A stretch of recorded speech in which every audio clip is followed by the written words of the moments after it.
नमस्कार आप सभी लोगों का दर्शकों का और छात्रों का। आज आपका स्वागत है फिर से हमारे चैनल बघेल सर केमिस्ट्री में।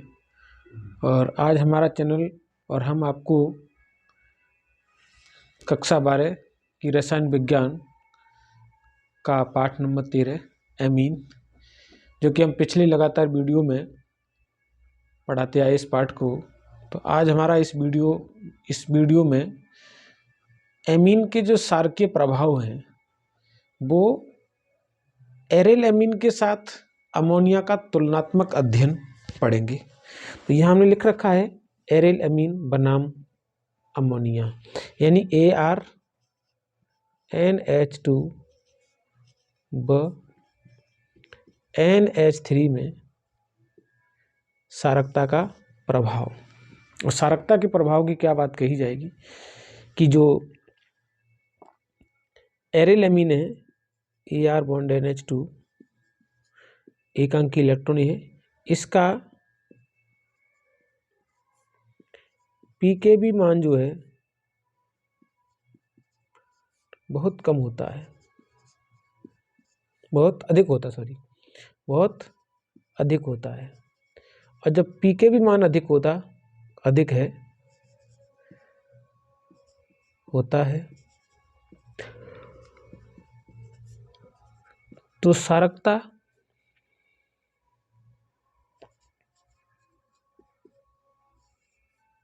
कम होगी।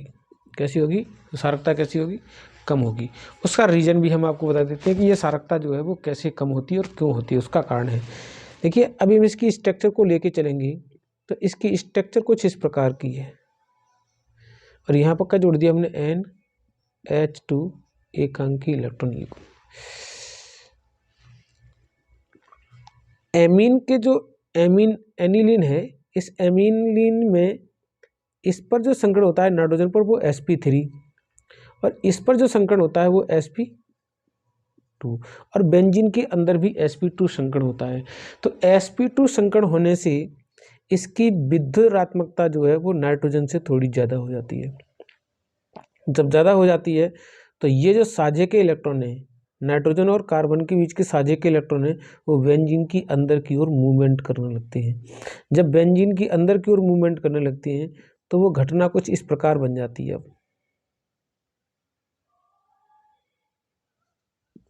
इस तरीके से हम देखेंगे, यहाँ पर क्या आ गया? NH2, और ये एकांकी इलेक्ट्रॉन जो है वो बेंजीन की अंदर की ओर जाएंगे, और ये जो बॉन्ड है वो इस तरीके से यहाँ पर डिलोकेलाइज्ड हो जाएगा, विस्थानीकृत हो जाएगा। जब ये यहाँ विस्थानीकृत हो जाएगा तो नाइट्रोजन पर जो होगा वो एकांकी इलेक्ट्रॉन युग्म को दान करने की प्रवृत्ति कैसी हो जाएगी? घट जाएगी। जब घट जाएगी तो जो असहभाजी इलेक्ट्रॉन है, जैसे किसी से सहभाज नहीं करते, उन्हें लॉन पेयर ऑफ इलेक्ट्रॉन कहते हैं, ये लॉन पेयर ऑफ इलेक्ट्रॉन जो है वो आसानी से दान नहीं किए जाएंगे। अब हम इसकी क्रिया कैसे कराएं? किसी HX से कराएं। तो HX का मतलब है कि यहाँ जो आपका प्रोटॉन बनेगा आंशिक पॉजिटिव चार्ज वाला, और यहाँ पर बनेगा आंशिक नेगेटिव चार्ज वाला, ये जो कंपाउंड है वो इसके साथ में अमोनियम आयन, यानी अमोनियम आयन उतना स्टेबल अमोनियम आयन नहीं बना पाएगा। जब इतना स्टेबल अमोनियम आयन नहीं बना पाएगा तो क्या होगा? तो सारकता कैसी जाएगी? घट जाएगी, क्योंकि नाइट्रोजन पर क्या होगा? इलेक्ट्रॉन घनत्व घट जाता है। अब देखिए आगे क्या किया मैंने, जो हमारा HX है उसकी यहाँ पर क्या कराएंगे? क्रिया कराएंगे। उससे पहले क्या होगा? उससे पहले ये जो है नाइट्रोजन इस तरीके से संरचना बना चुका होगा, यहाँ पॉजिटिव दे चुका होगा। और जब इस तरीके से संरचना बनेगी और इसके अंदर क्या होता है? इसके अंदर होता है डिलोकेलाइजेशन। जब इसके अंदर डिलोकेलाइजेशन होगा तो यहाँ पर हमारा जो अट्रैक्शन वाला था वो क्या है? H+। अब H+ यहाँ पर अटैक करेगा? नहीं करेगा। क्यों नहीं करेगा? क्योंकि यहाँ पर भी पॉजिटिव और यहाँ पर भी पॉजिटिव, तो पॉजिटिव पॉजिटिव में क्या होगा? रिपल्सन। जब पॉजिटिव पॉजिटिव में रिपल्सन होगा तो ये जो आपका अमोनियम आयन बनेगा, एनिलीन में जो अमोनियम आयन बनता है वो अस्थायी बनता है। और जब ये अस्थायी बनेगा तो हमारा जो सारकीय प्रवाह होगा वो घट जाएगा। तो यहाँ पर बात आती है यहाँ पर ये कि जो एनिलीन में और एनिलीन में एमीन समूह का जो नाइट्रोजन के पास असहभाजी एकांकी इलेक्ट्रॉन युग्म है वो बेंजीन के रिंग की ओर विस्थापित हो जाने से यह एकांकी इलेक्ट्रॉन युग्म को दान नहीं कर पाता है और किसी भी प्रोटॉन के साथ में यह अमोनियम आयन नहीं बना पाएगा और अस्थायी अमोनियम आयन बनाएगा, जबकि अस्थायी अमोनियम आयन जो है वो क्षारकता को प्रकट नहीं करता है। तो दूसरी ओर हम ये देखेंगे कि जो हमारा इस प्रकार अमोनियम आयन की जो यहाँ एरिलीनियम आयन बनता है, इसे कहते हैं एरिलीनियम आयन, इसकी अनुनाद संरचना है। ये क्या होगा, ये तो बनेगा नहीं और जब ये बनेगा नहीं तो क्यों नहीं बनेगा, कब तक नहीं बनेगा, यहाँ पर क्या होगा, ये अनुनादी संरचनाएं पाई जाएंगी। यहाँ पर क्या होगा, एकांकी इलेक्ट्रॉन युग्म, यहाँ पर हो गया डबल बॉन्ड, इस कार्बन पे क्या हो गया sp3 संकरण और इस पर कौन सा हो गया sp2 और यहाँ पर कौन सा sp3 संकरण है। तो अब क्या होगा ये sp2 संकरण का मतलब है इलेक्ट्रॉन जो है वो किधर की ओर, अंदर की ओर विस्थापित करेंगे। तो ये जो एकांकी इलेक्ट्रॉन युग्म है वो इस ओर विस्थापित होगा। तो संरचना कौन सी बन जाएगी अब आपकी, डबल बॉन्ड NH2 पॉजिटिव और यहाँ आपका डबल बॉन्ड ये बन गया और यहाँ आपका ऑलरेडी है, यहाँ पर बॉन्ड टूट के ये जो बॉन्ड है ना जिसको हमने sp3 दिखाया, ये बॉन्ड टूट करके यहाँ आ जाएगा। अब इस कार्बन पर sp3 संकरण हो गया, इस पर रह गया sp2, तो ये वाला बॉन्ड यहाँ घूमेगा और ये वाला बॉन्ड वापस यहाँ विस्थापित हो जाएगा। तो आगे की जो संरचना बनेगी अनुनाद वो क्या बनेगी, उस टर्म बनेगी ये, यहाँ माइनस आ जाएगा, यहाँ क्या आ जाएगा NH2 पॉजिटिव और उसके बाद ये वाला इलेक्ट्रॉन यहाँ जाएगा और ये वाले बॉन्ड इधर घूमेंगे, तब जाकर के हमारी ये संरचना प्राप्त होगी NH2। अब NH2 इसका मतलब है कि जो एकांकी इलेक्ट्रॉन था नाइट्रोजन का वो बेंजीन रिंग के अंदर आ जाने से ये डबल बॉन्ड है बेंजीन के, उनमें क्या हो रहा है, डिलॉकिलाइजेशन हो रहा है, विस्थानीकरण हो रहा है।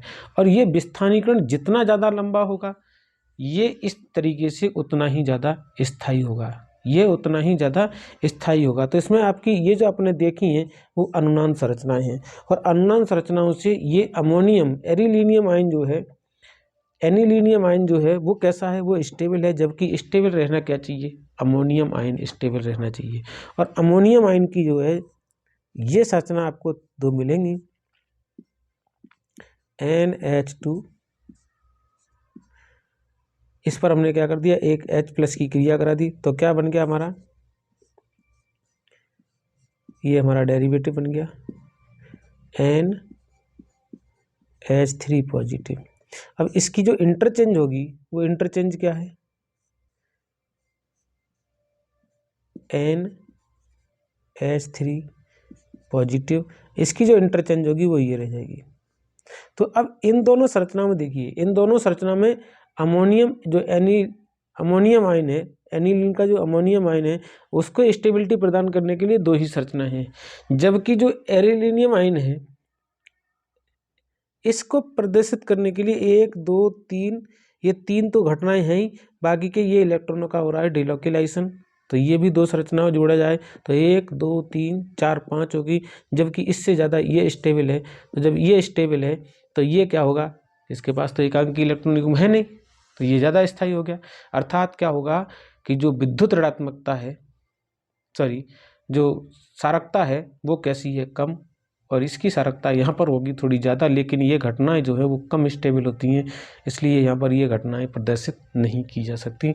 और एमीन के अंदर, एनिलीन के अंदर जो है वो क्षारकता इसलिए कम हो जाती है क्योंकि ठोस, आपको एक बिंदु बता दें कि जो एनिलीनियम है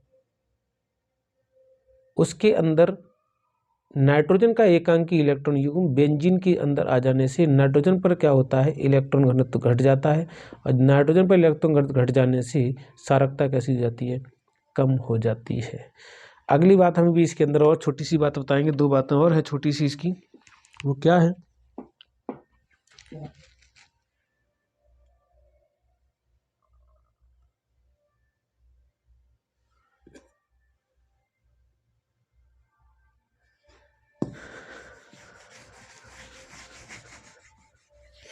वो ये है कि जब हम बेंजीन की संरचना से दो प्रकार के कोई समूह जोड़ेंगे, यानी ये हमारी बेंजीन बना ली हमने, ये हमने बेंजीन बना ली और इसमें हमने क्या लगा दिया, एमीन समूह लगा दिया, एकांकी इलेक्ट्रॉन लगा दिया। अगर इससे दो प्रकार के समूह जुड़े रहते हैं, कौन से, एक तो जुड़े रहेंगे इलेक्ट्रॉन डोनर ग्रुप और एक जुड़े रहेंगे इलेक्ट्रॉन विड्रॉल ग्रुप। अब जब इलेक्ट्रॉन विड्रॉल ग्रुप बढ़े रहेंगे, डोनर करेंगे तो क्या होगा, इलेक्ट्रॉन घनत्व वृद्धि होगी, यह क्या होगा, इलेक्ट्रॉन घनत्व में वृद्धि तो सारकता में वृद्धि होगी, ठीक, यानी पी के बी का मान कम होगा। अभी समूह कौन कौन से होंगे बताएंगे मैं। और इलेक्ट्रॉन विड्रॉइंग ग्रुप जो होगा उससे क्या होगा, इलेक्ट्रॉन घनत्व में कमी आएगी और सारकता बढ़ेगी, सारकता में कमी आएगी, सारकता में कमी आएगी, कमी वह पीकेबी का मान जो है वो कैसा होगा, पीकेबी के मान में वृद्धि होगी। अब यहाँ क्या होगा, यहाँ तो एकांकी इलेक्ट्रॉन दे रहा है तो यहाँ नाइट्रोजन पे क्या होगा, एकांकी इलेक्ट्रॉन युग्म बढ़ जाएगा। जब इलेक्ट्रॉन घनत्व बढ़ेगा तो सारकता कैसी होगी, वृद्धि होगी और पीकेबी का मान कैसा होगा, कम होने लगेगा। यहाँ पर क्या होगा, इसका उल्टा हो रहा है। तो कौन कौन से समूह ऐसे हैं जो एकांकी इलेक्ट्रॉन युग्म बढ़ाते हैं, यानी ये डोनर ग्रुप कौन कौन सी हैं। डोनर ग्रुप में हम लिख सकते हैं आपके CH3, C2H5, OCH3, ये क्या करते हैं, एकांकी इलेक्ट्रॉन युग्म को डोनेट करते हैं। और एकांकी इलेक्ट्रॉन युग्म विड्रॉल कौन से होते हैं, देखिए NO2, SO3H, bond COOR, bond X। ये पीक कैसे पहचानते हैं, इनके भी एक पहचानने का कारण है कि अगर ये समूह जो भी समूह हमारा जुड़ा है वो समूह से जुड़ने वाले परमाणु इससे उच्च इलेक्ट्रोनेगेटिव है। जैसे हम इसकी संरचना को देखें, bond N, double bond O। अब देखिए नाइट्रोजन जो है वो हमारे किससे जुड़ा है, AR से। किससे जुड़ा है, AR से। अब जब AR से जुड़ा है तो AR पर हमारा क्या होता है, कार्बन होता है, यानी बेंजीन में क्या होगा, कार्बन होगा।